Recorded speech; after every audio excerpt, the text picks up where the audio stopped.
thanks to all of you for the chance to be together and to think together.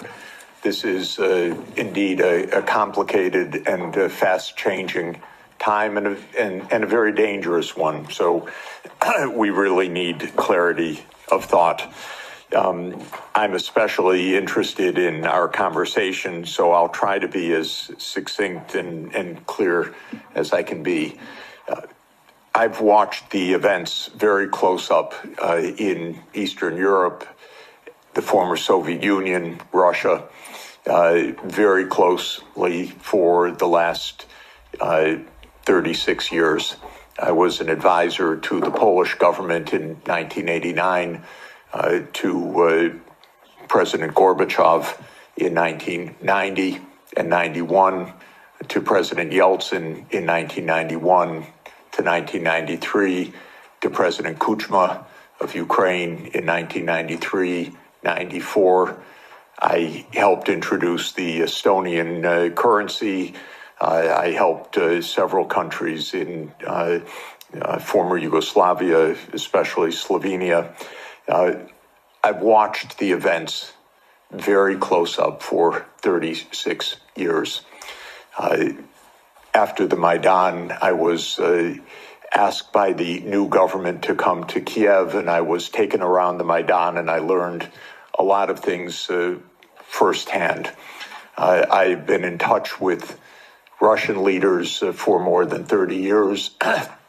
I know the American political leadership close up. Our previous Secretary of Treasury was my macroeconomics teacher 51 years ago, or just to give you an idea. So we were very close friends for a half century. I know all of these people. I just want to say this because what I want to explain in my point of view is not secondhand. It's not ideology. It's what I've seen with my own eyes and experienced during this period. In my understanding of the events that have befallen Europe in many contexts, and I'll include not only the Ukraine crisis, but Serbia, 1999, the wars in the Middle East, including Iraq, Syria, the wars in Africa, including Sudan, Somalia, Libya. These are to a very significant extent that would surprise you, perhaps, and would be denounced about what I'm about to say. These are wars that the United States led and caused. And this has been true for more than 40 years now. What happened, more than 30 years, I should say, to be more precise. The United States came to the view, especially in 1990, 91, and then with the end of the Soviet Union, that the U.S.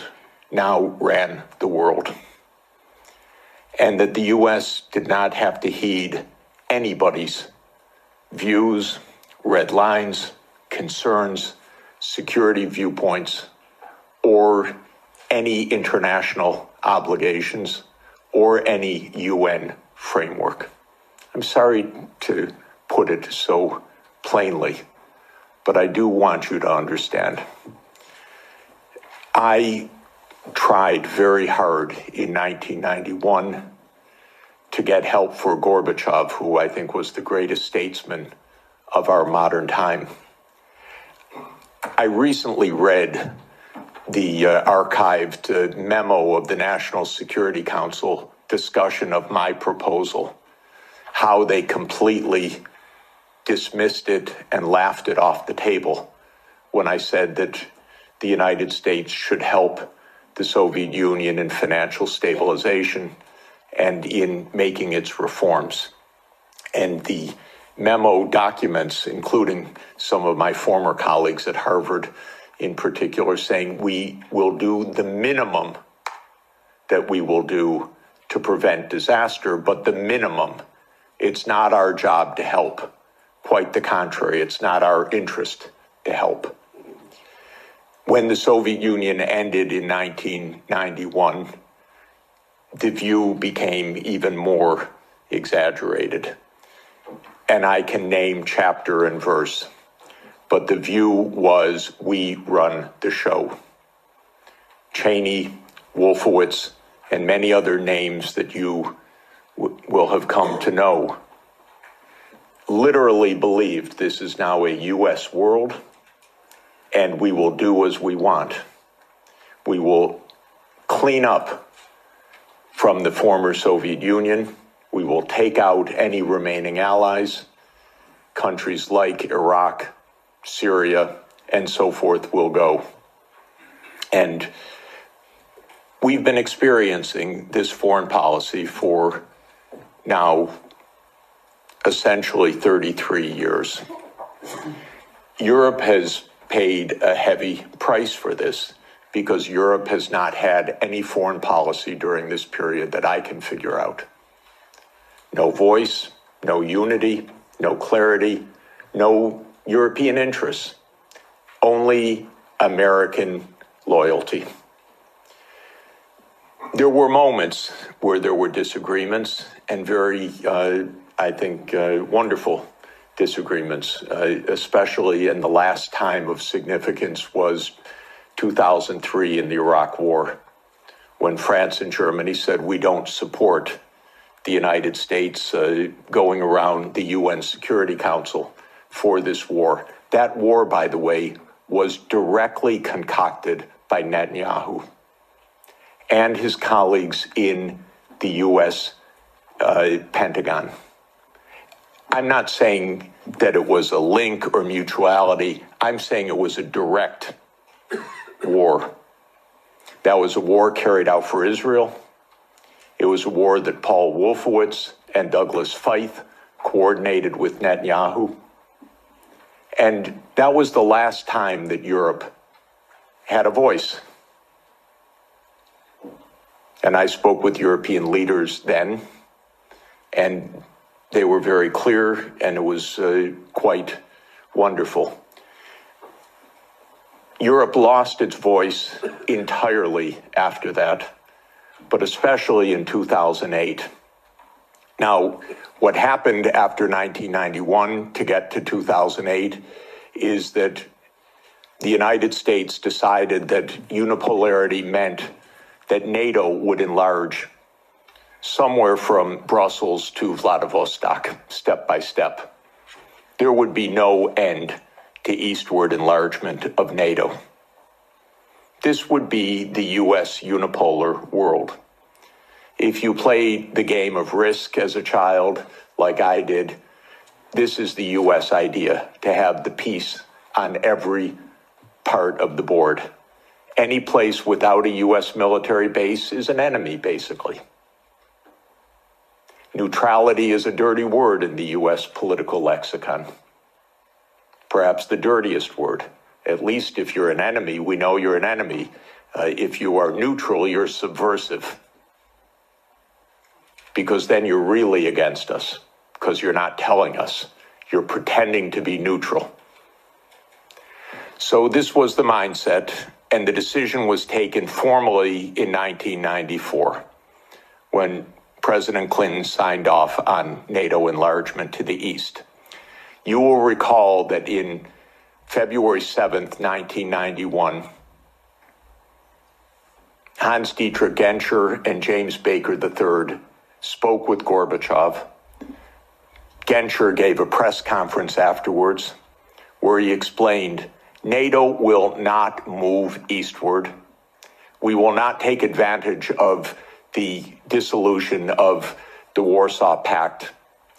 And understand that was in a juridical context, not a casual context. This was the end of World War II being negotiated for German reunification. And an agreement was made that NATO will not move 1 inch eastward.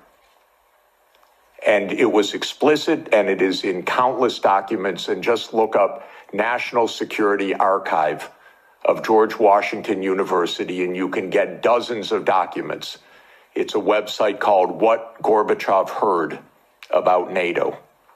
Take a look, because everything you're told by the U.S. is a lie about this. But the archives are perfectly clear. So the decision was taken in 1994 to expand NATO all the way to Ukraine. This is a project. This is not one administration or another. This is a U.S. government project that started more than 30 years ago.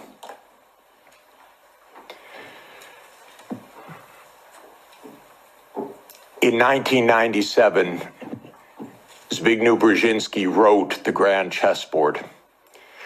That is not just musings of Mr. Brzezinski. That is the presentation of the decisions of the United States government explained to the public, which is how these books work. And the book describes the eastward enlargement of Europe and of NATO as simultaneous events. And there's a good chapter in that book that says, what will Russia do as Europe and NATO expand eastward? And I knew Zbigniew Brzezinski personally. He was very nice to me. I was advising Poland. He was a big help. He was a very nice and smart man, and he got everything wrong. So in 1997, he wrote in detail why Russia could do nothing but accede to the eastward expansion of NATO and Europe. In fact, he says the eastward expansion of Europe, and not just Europe, but NATO. This was a plan, a project. And he explains how Russia will never align with China. Unthinkable. Russia will never align with Iran. Russia has no vocation other than the European vocation. So as Europe moves east, there's nothing Russia can do about it. So says yet another American strategist. Is it any question why we're in war all the time? Because one thing about America is we always know what our counterparts are going to do, and we always get it wrong. And one reason we always get it wrong is that in game theory that the American strategists play, you don't actually talk to the other side. You just know what the other side's strategy is. It's wonderful. It saves so much time. You don't need any diplomacy. So this project began, and we had a continuity of government for 30 years, until maybe yesterday, perhaps. 30 years of a project. Ukraine and Georgia were the keys to the project. Why? Because America learned everything it knows from the British. And so we are the wannabe British Empire. And what the British Empire understood in 1853, Lord Palmerston, is that you surround Russia in the Black Sea and you deny Russia access to the Eastern Mediterranean. And all you're watching is an American project to do that in the 21st century. The idea was that there would be Ukraine, Romania, Bulgaria, Turkey, and Georgia as the Black Sea littoral that would deprive Russia of any international status by blocking the Black Sea and essentially by neutralizing Russia as more than a local power. Brzezinski's completely clear about this. And before Brzezinski, there was Mackinder. And who owns the island of the world owns the world.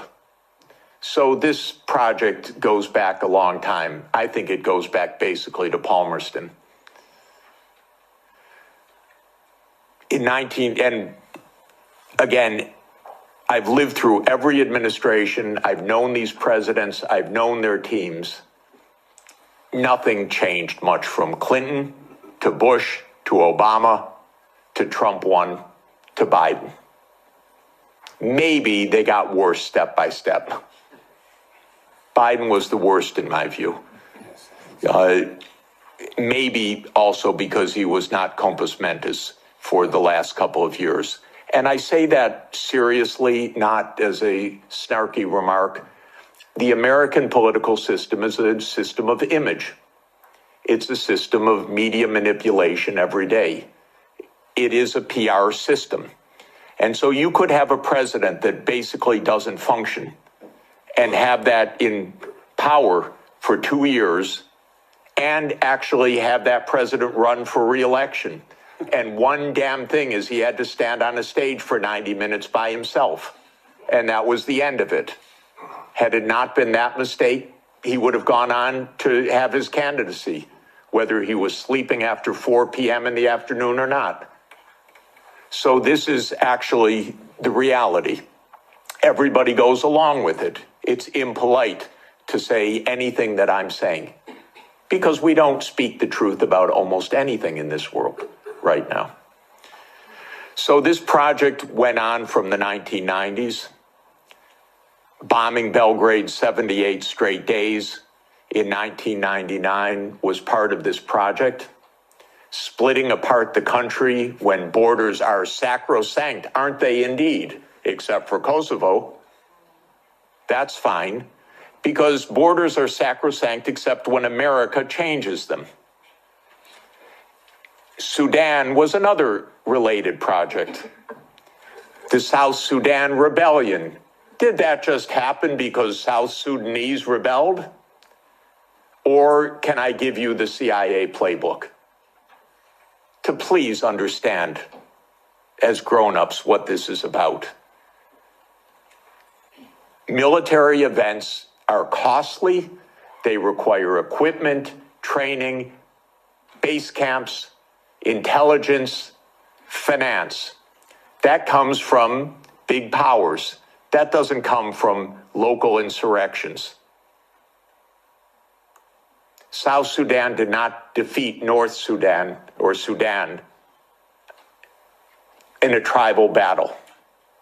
It was a U.S. project. I would go often to Nairobi and meet U.S. military or senators or others with deep interests in Sudan's politics. This was part of the game of unipolarity. So the NATO enlargement, as you know, started in 1999 with Hungary, Poland, and the Czech Republic. And Russia was extremely unhappy about it. But these were countries still far from the border. And Russia protested, but of course to no avail. Then George Bush Jr. came in. When 9/11 occurred, President Putin pledged all support. And then the U.S. Decided in September 20th, 2001, that it would launch 7 wars in 5 years. And you can listen to General Wesley Clark online talk about that. He was NATO's supreme commander in 1999. He went to the Pentagon on September 20th, 2001. He was handed the paper explaining 7 wars. These, by the way, were Netanyahu's wars. The idea was partly to clean up old Soviet allies and partly to take out supporters of Hamas and Hezbollah. Because Netanyahu's idea was there will be one state, thank you, only one state. It will be Israel. Israel will control all of the territory. And anyone that objects, we will overthrow. Not we exactly, our friend, the United States. That's U.S. policy until this morning. We don't know whether it will change. Now, the only wrinkle is that maybe the U.S. will own Gaza instead of Israel owning Gaza. But the idea has been around at least for 25 years. It actually goes back to a document called Clean Break that Netanyahu and his American political team put together in 1996 to end the idea of the two-state solution. You can also find it online. So these are projects, these are long-term events. These aren't, is it Clinton, is it Bush, is it Obama? That's the boring way to look at American politics, as the day-to-day game, but that's not what American politics is. So the next round of NATO enlargement came in 2004 with 7 more countries. The 3 Baltic states, Romania, Bulgaria, Slovenia, and Slovakia. At this point, Russia was pretty damn upset. This was a complete violation of the post-war order agreed with German reunification. Essentially, it was a fundamental trick or defection of the U.S. from a cooperative arrangement, is what it amounted to, because they believe in unipolarity. So as everybody recalls, because we just had the Munich Security Conference last week in 2007, President Putin said, stop, enough, stop now. And of course, what that meant was in 2008, the United States jammed down Europe's throat enlargement of NATO to Ukraine and to Georgia. This is a long-term project. I listened to Mr. Saakashvili in New York in May of 2008, and I walked out, called Sonia, and said, this man's crazy. And a month later, a war broke out because the United States told this guy, we saved Georgia. And he stands at the Council on Foreign Relations, says, Georgia's in the center of Europe. Well, it ain't, ladies and gentlemen. It's not in the center of Europe. And the most recent events are not helpful for Georgia, for its safety, and your MPs going there, or MEPs going there, and European politicians. That gets Georgia destroyed. That doesn't save Georgia. That gets Georgia destroyed. Completely destroyed. In 2008, as everybody knows, our former CIA director, William Burns, sent a long message back to Condoleezza Rice. Niet means niet, about expansion. This we know from Julian Assange, because believe me, not one word is told to the American people about anything, or to you, or by any of your newspapers these days. So we have Julian Assange to thank, but we can read the memo in detail. As you know, Viktor Yanukovych was elected in 2010 on the platform of neutrality. Russia had no territorial interests or designs in Ukraine at all. I know, I was there during these years. What Russia was negotiating was a 25-year lease to 2042 for Sevastopol Naval Base. That's it. Not for Crimea, not for the Donbass, nothing like that. This idea that Putin is reconstructing the Russian Empire, this is childish propaganda, excuse me. If anyone knows the day-to-day and year-to-year history, this is childish stuff. Childish stuff seems to work better than adult stuff. So, no designs at all. The United States decided this man must be overthrown. It's called a regime change operation. There have been about 100 of them by the United States, many in your countries, and many all over the world. That's what the CIA does for a living. Okay? Please know it. It's a very unusual kind of foreign policy. In America, if you don't like the other side, you don't negotiate with them, you try to overthrow them. Preferably covertly. If it doesn't work covertly, you do it overtly. You always say it's not our fault. They're the aggressor. They're the other side. They're Hitler. That comes up every 2 or 3 years. Whether it's Saddam Hussein, whether it's Assad, whether it's Putin, that's very convenient. That's the only foreign policy explanation the American people are ever given anywhere. Well, we're facing Munich 1938. Well, we're facing Munich 1938. Can't talk to the other side. They're evil, implacable foes. That's the only model of foreign policy we ever hear from our mass media.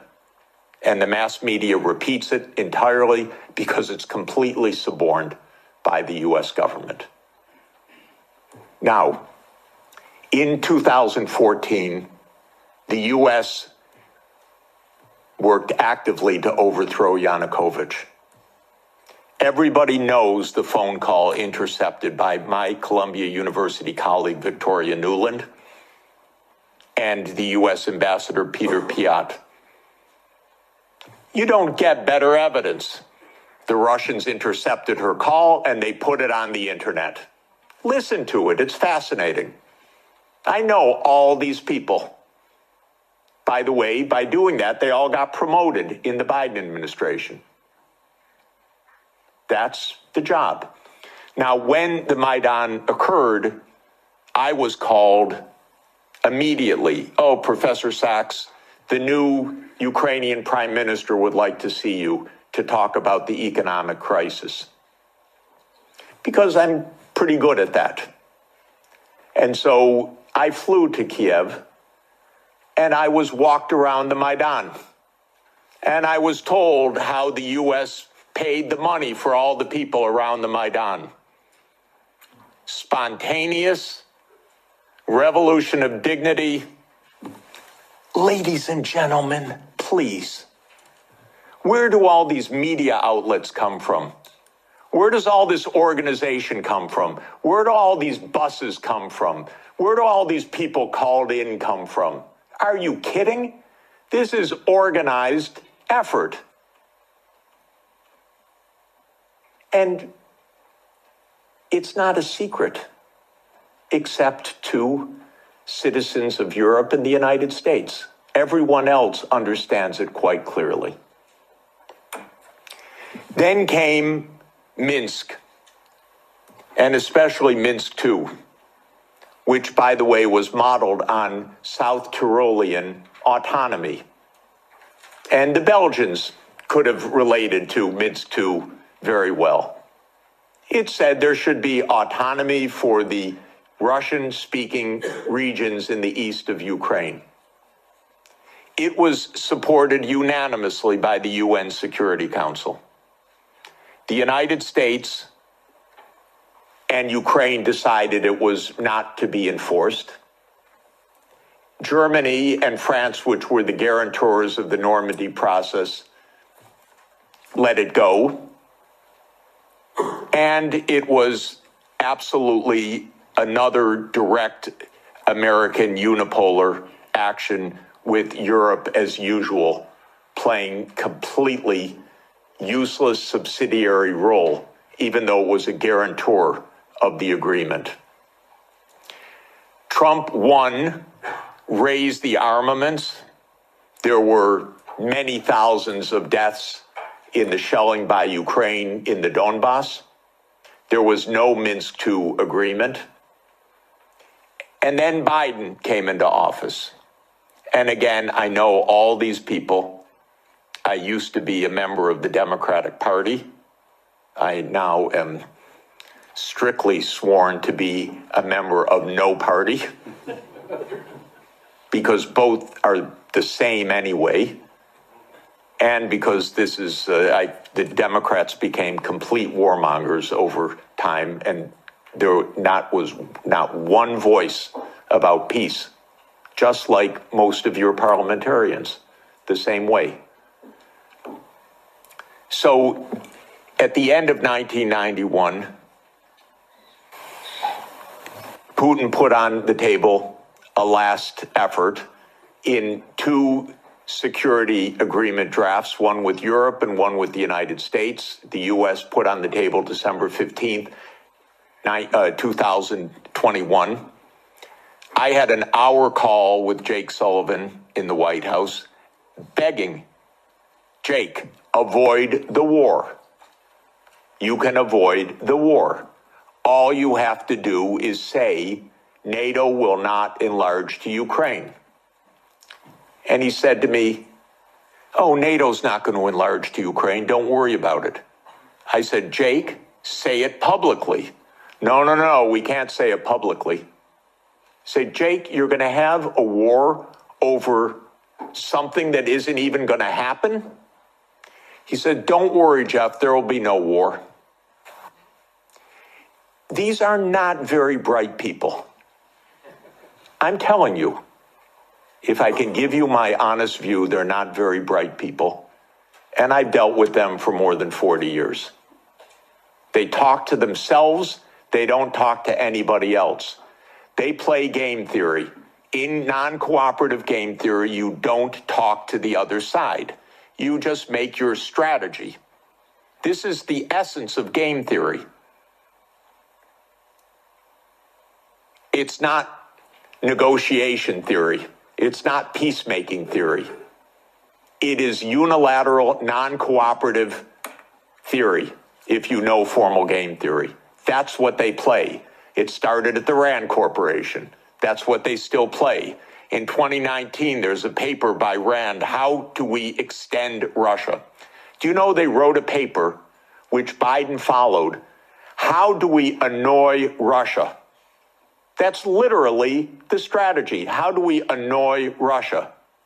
We're trying to provoke it, trying to make it break apart, maybe have regime change, maybe have unrest, maybe have economic crisis. That's what you call your ally. Are you kidding?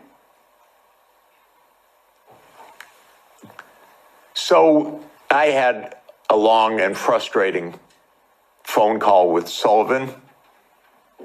I was standing out in the freezing cold. I happened to be trying to have a ski day. And there I was, Jake, don't have the war. Oh, there'll be no war, Jeff.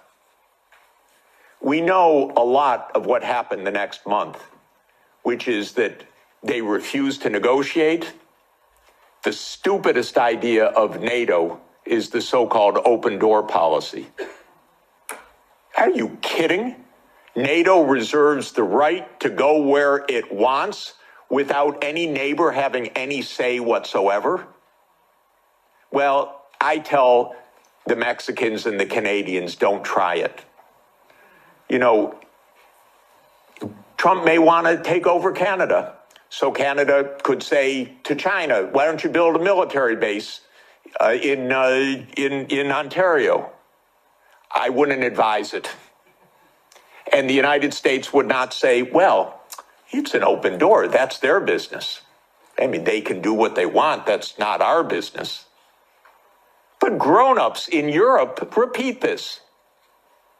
In Europe, in your commission, your high representative. This is nonsense stuff. This is not even baby geopolitics. This is just not thinking at all. So the war started. What was Putin's intention in the war? I can tell you what his intention was. It was to force Zelensky to negotiate neutrality.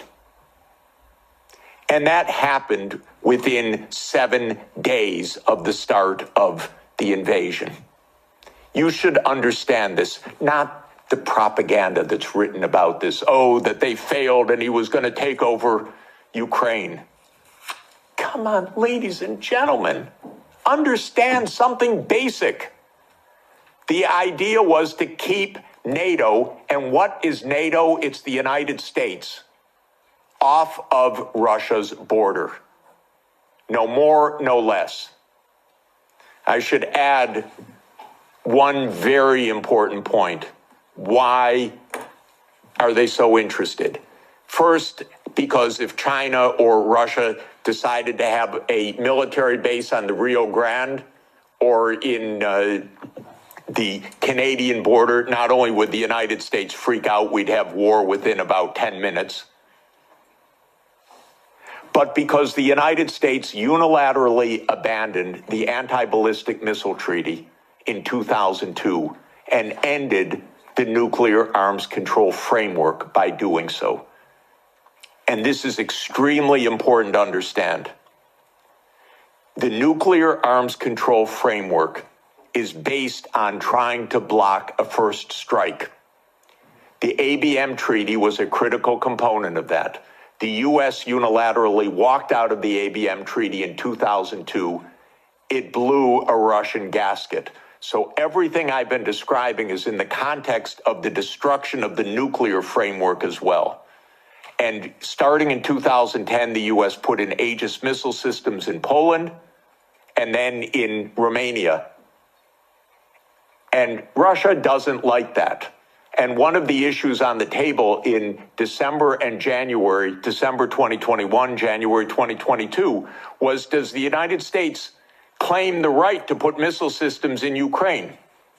And Blinken told Lavrov in January 2022, the United States reserves the right to put missile systems wherever it wants. That's your putative ally. And now let's put intermediate missile systems back in Germany. The United States walked out of the INF treaty unilaterally in 2019. There is no nuclear arms framework right now. None. When Zelensky said in 7 days, let's negotiate, I know the details of this exquisitely because I've talked to all the parties in detail. Within a couple of weeks, there was a document exchanged that President Putin had approved, that Lavrov had presented, that was being managed by the Turkish mediators. I flew to Ankara to listen in detail to what the mediators were doing.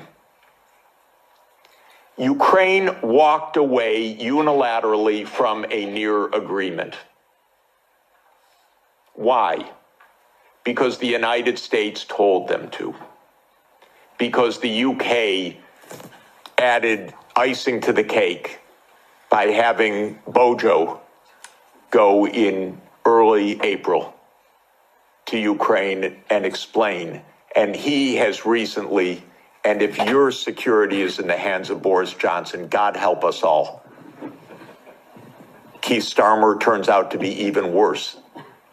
It's unimaginable, but it is true.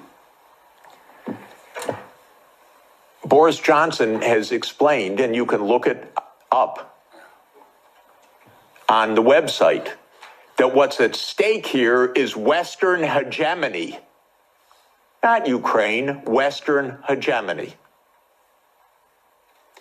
Michael and I met at the Vatican with a group in the spring of 2022, where we wrote a document explaining nothing good can come out of this war for Ukraine.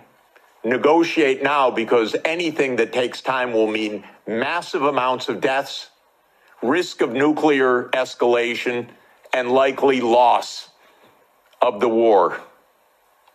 I want to change one word from what we wrote then. Nothing was wrong in that document. And since that document, since the U.S. talked the negotiators away from the table, about 1 million Ukrainians have died or been severely wounded. And the American senators, who are as nasty and cynical and corrupt as imaginable, say this is wonderful expenditure of our money because no Americans are dying. It's the pure proxy war. One of our senators nearby me, Blumenthal, says this out loud. Mitt Romney says this out loud. It's best money America can spend. No Americans are dying. It's unreal. Now, just to bring us up to yesterday, this failed. This project failed. The idea of the project was that Russia would fold its hand. The idea all along was Russia can't resist, as Zbigniew Brzezinski explained in 1997. The Americans thought we have the upper hand. We're going to win because we're going to bluff them. They're not really going to fight. They're not really going to mobilize. The nuclear option of cutting them out of SWIFT, that's going to do them in. The economic sanctions, that's going to do them in. The HIMARS, that's going to do them in. The ATACMS, the F-16s. Honestly, I've listened to this for 70 years. I've listened to it as semi-understanding, I'd say, for about 56 years. They speak nonsense every day. My country, my government. This is so familiar to me, completely familiar. I begged the Ukrainians, and I had a track record with the Ukrainians. I advised the Ukrainians. I'm not anti-Ukrainian, I'm pro-Ukrainian completely. I said, save your lives, save your sovereignty, save your territory, be neutral. Don't listen to the Americans. I repeated to them the famous adage of Henry Kissinger, that to be an enemy of the United States is dangerous, but to be a friend is fatal. Okay, so let me repeat that for Europe. To be an enemy of the United States is dangerous, but to be a friend is fatal. So let me now finalize a few words about Trump. Trump does not want the losing hand. This is why it is more likely than not this war will end, because Trump and President Putin will agree to end the war. If Europe does all its great warmongering, it doesn't matter. The war is ending. So get it out of your system. Please tell your colleagues. It's over. And it's over because Trump doesn't want to carry a loser. That's it. It's not some great morality. He doesn't want to carry a loser. This is a loser. The one that will be saved by the negotiations taking place right now is Ukraine. Second is Europe. Your stock market's rising in recent days by the horrible news of negotiations. I know this has been met with the sheer horror in these chambers, but this is the best news that you could get. Now, I encouraged, they don't listen to me, but I tried to reach out to some of the European leaders. Most don't want to hear anything from me at all. But I said, don't go to Kiev. Go to Moscow. Discuss with your counterparts. Are you kidding? You're Europe. You're 450 million people. You're $20 trillion economy. You should be the main economic trading partner of Russia. It's natural links. By the way, if anyone would like to discuss how the U.S. blew up Nord Stream, I'd be happy to talk about that.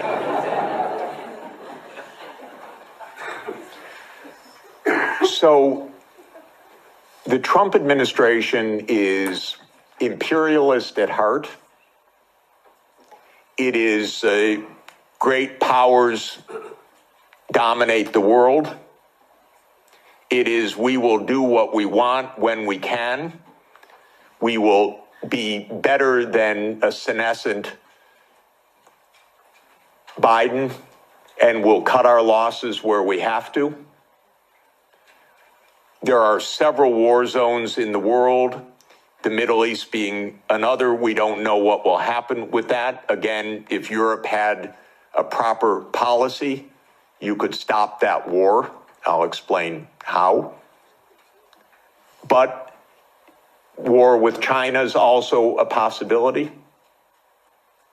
So I'm not saying that we're at the new age of peace, but we are in a very different kind of politics right now, and Europe should have a foreign policy, and not just a foreign policy of Russophobia, a foreign policy that is a realistic foreign policy that understands Russia's situation, that understands Europe's situation, that understands what America is and what it stands for, that tries to avoid Europe being invaded by the United States, because it's not impossible that America will just land troops in Danish territory.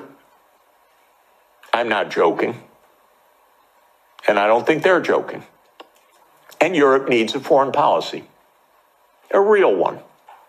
Not a, yes, we'll bargain with Mr. Trump and meet him halfway.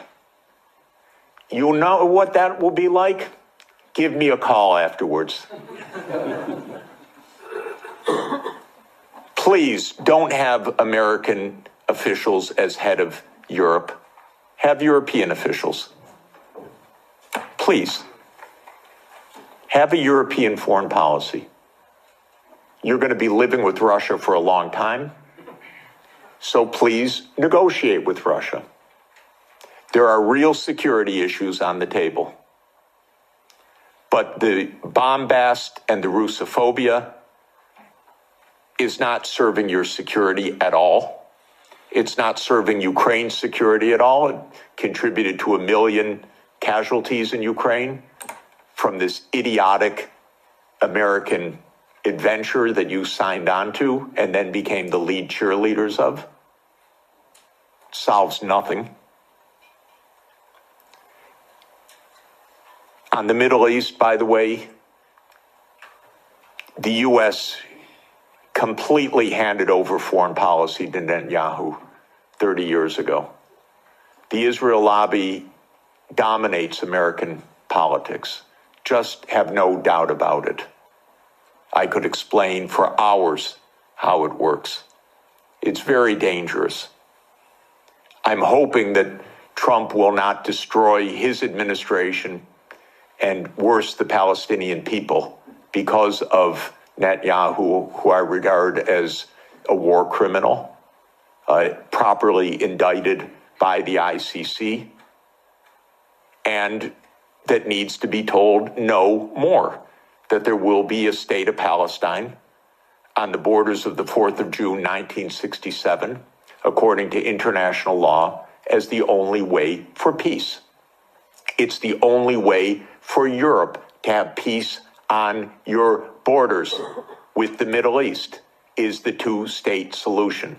There is only one obstacle to it, by the way, and that is the veto of the United States in the UN Security Council. So if you want to have some influence, tell the United States, drop the veto. You are together with 180 countries in the world. The only ones that oppose a Palestinian state are the United States, Israel, Micronesia, Nauru, Palau, Papua New Guinea, Mr. Malay, and Paraguay. So this is a place where Europe could have a big influence. Europe has gone silent about the JCPOA and Iran. Netanyahu's greatest dream in life is a war between the United States and Iran. He's not given up, and it's not impossible that that would come also. And that's because the U.S. in this regard does not have an independent foreign policy. It is run by Israel. It's tragic. It's amazing, by the way. And it could end. Trump may say that he wants foreign policy back. Maybe. I'm hoping that it's the case. Finally, let me just say with respect to China, China is not an enemy. China is just a success story. That's why it is viewed by the United States as an enemy, because China is a bigger economy than the United States. That's all.